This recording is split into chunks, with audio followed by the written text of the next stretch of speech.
The quest to perfect the texture in cocktails is not a new phenomenon. In the 1800s, bartenders were already experimenting with emulsifiers, thickening agents, and other tricks to enhance the mouthfeel of their concoction. Now, fast forward to today, we've seen a couple of new trends popping up lately to texturize cocktails, like the sushi rice Negroni, where a couple of spoons of sushi rice were added to the mixing glass while stirring the cocktail. The idea was to extract the starch from the rice for added texture. I tried it, and to be honest, the difference was very minimal. The end result was cloudy, which is not my cup of cocktail. And if you want to do that on a larger scale, you're gonna end up wasting a lot of rice, which I hate. However, the idea to find a way to get better mouthfeel in cocktails stuck with me, and that's what led me to today's game-changing tip. It's not about rice or cloudiness, and it's very effective. So if you guys are ready for this new hack that will change your cocktail game, let's dive right in and let's go.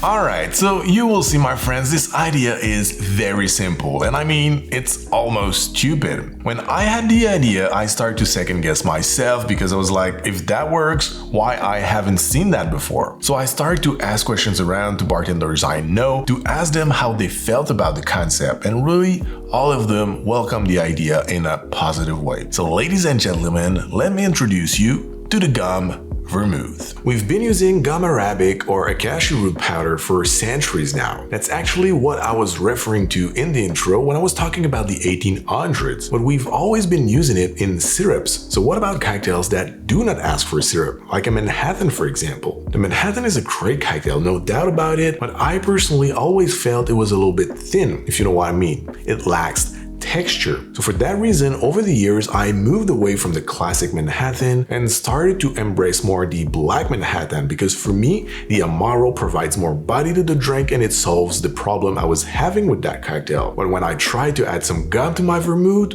wow, the result was fantastic. The enhancement in texture was incredible. There was no change in flavor, which means for me it was perfect. It's legit the quintessence of textural refinement.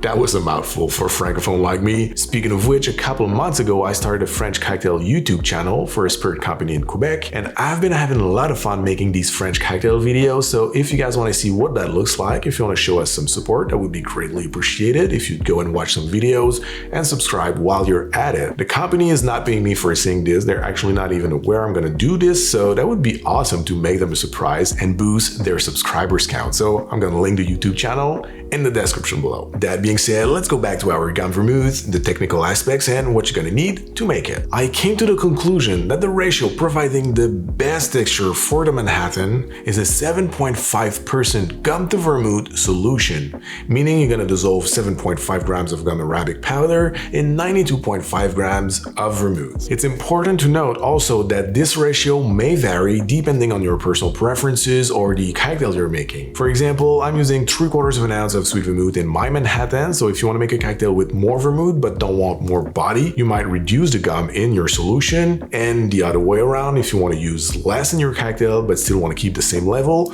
of texture added. For the first step, we need to hydrate the powder, and you can make a batch as large or as little as you want as long as you keep the same ratio. Personally, I want something close to 600 ml, so I'm going to start with 40 grams of gum arabic powder, and to that I'm going to add double of that in vermouth, so 80 grams of vermouth. Then we need to break the clumps for the powder to hydrate properly and as fast as possible. So with a spoon, we're gonna stir it until we get a decently homogeneous smudge. And before we close the lid for the resting time, make sure you clean your spoon as much as possible so you don't lose anything. So then you're simply gonna leave that resting at room temperature for 2 to 3 hours. Then you're gonna get something that's very thick and the powder is gonna be perfectly dissolved. So that's gonna be the time to add the rest of our vermouth. So in order to keep my 7.5% ratio by weight, I'm gonna add 450 grams of vermouth. We're gonna stir until perfectly incorporated, and then all you have to do left is to bottle it up and label it. Now, some of you are maybe wondering if it harms the sweet vermouth because we'll leave the powder hydrating with it at room temperature,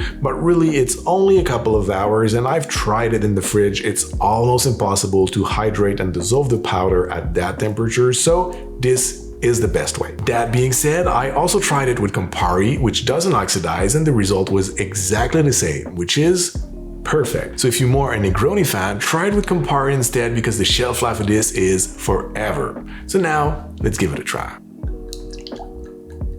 Right away, you will notice a change in the texture of it. It's much thicker. Also, when you swirl the glass around, you will notice the tears are much slower. So if you look at them side by side, look at the difference in speed, the tears are going down the wall of the glass. That means the Gomme Vemrouth is indeed much thicker. Then in terms of taste and smell, some of the finest palate will notice a little difference. That's because the gum arabic has a slight resin taste and aroma, but really it is not unpleasant and it's pretty neutral, so you don't really have to bother with the pairing. It goes pretty much unnoticed with any ingredient. Then it's a little bit cloudy, but much better than rice in a Negroni, and believe me, once mixed in the cocktail, you won't notice the difference. And to be honest, I now consider this a cocktail ingredient. I would no longer drink the vermouth as is, but believe me, in a cocktail it is fantastic. So now let's give it a try in our Manhattan.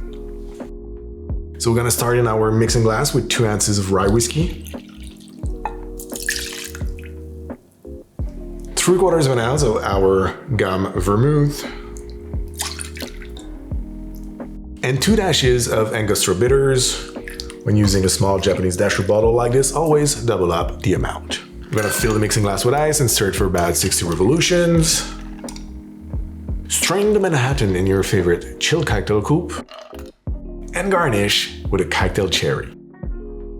At the very first sip, you will notice this is a changed cocktail. The texture is now luxurious and velvety, and it takes the mouthfeel to new heights. While I always felt the flavor profile of the Manhattan was perfect, the problem for me was the texture. But now, the problem is solved and I couldn't be happier. So my friends, this is it for me today. Thank you very much for watching. I hope you enjoyed this video. Leave a thumbs up if you did. Don't forget to subscribe to the channel if you're not already. Turn that bell if you want to make sure not to miss the next video. Until then, thank you very much again. Have a great day and see you very soon. Cheers.